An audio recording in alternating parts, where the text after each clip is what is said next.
అందరికీ శనార్థులలో జై సేవాలాల్. నేను మీ బంజారా సుజబాయ్. అన్నను గుర్తుపట్టినరో లేదో, మన నల్గొండ గద్దరన్న నర్సన్న పాట గుర్తుందో లేదులో.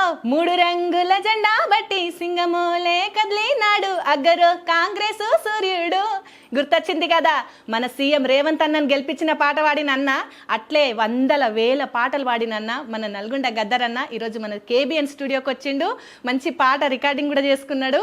ఇంకా త్వరలో నాకు ఇంటర్వ్యూ కూడా ఇస్తానని అన్న చెప్పేసిండు. సో అన్నకి మనందరి తరఫున ఒక చిన్న సన్మానం.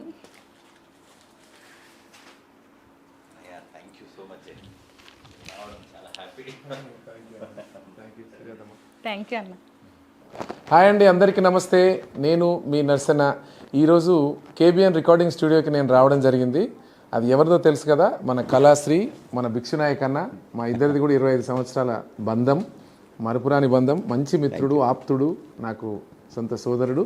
అదే మాదిరిగా సోదరి సుజాత కూడా మీరు చూస్తున్నారు కూడా. బంజారా భాషలో చాలా గొప్పగా, చాలా గొప్ప అందరి సెలబ్రిటీస్ని కూడా ఇంటర్వ్యూస్ చేస్తూ ఉంది. అనుకోకుండా ఆకాశంలో మెరిసిన ఇంద్రధనస్సుల హఠాత్తుగా ఈరోజు కేబిఎన్ స్టూడియోకి రావడం జరిగింది. ఇక్కడ నేను ఒక సాంగ్ రికార్డింగ్ కూడా చేయడం జరిగింది. స్టూడియో చాలా అద్భుతంగా, ఎందుకంటే బిచ్చన్న ఏమైపోయాడని అనుకున్నా కానీ ఇంత పెద్ద స్టూడియో ఇక్కడ మరీ నాగోల్లో, ఈ నల్గొండ, వరంగల్ మనోళ్ళందరికీ దగ్గరగా, మరీ ముఖ్యంగా నా ఇంటికి దగ్గరగా ఇంత మంచి స్టూడియో ఉండడం నిజంగా నాకు కూడా సంతోషం. ఒక సాంగ్ కూడా రికార్డ్ చేయడం జరిగింది. మంచి టెక్నీషియన్స్ కూడా అన్నతో ఉన్నారు. మంచి keyboard player, sound engineer. Studio కూడా చాలా అద్భుతంగా కార్పొరేట్ లెవెల్లో మంచి స్టూడియో. బాక్సులు కానీ సౌండ్ని కూడా నాకు బాగా నచ్చింది. రాబోయే రోజుల్లో కూడా ఏదో ఒక మంచి సాంగ్ ఇక్కడికి వెళ్ళి నేను చేస్తా అని కూడా అన్నకు నేను మాట ఇస్తా ఉన్నా. మరీ ముఖ్యంగా ఇందులో స్పెషల్ ఏంటంటే ఇక్కడ డబ్బింగ్ స్టూడియో ఉన్నది, రికార్డింగ్ థియేటర్ ఉన్నది.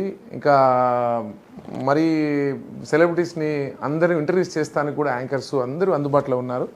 మరి సింగర్లు రావడానికి ఇక్కడ చాలా అద్భుతంగా ఏంటంటే నాగోల్ మెట్రోకి వాకబుల్ డిస్టెన్స్లో అన్న స్టూడియో ఉండడమే దీని ప్లస్ పాయింట్. ఆర్టిస్టులు ఇక్కడ రావడానికి, సింగర్లు పాడడానికి రావడానికి అన్నీ కూడా చాలా బాగున్నాయి. మరి ముఖ్యంగా నా ఇంటికి చాలా దగ్గరే ఉన్నందుకు నాకు గర్వంగా ఉంది. Thank you.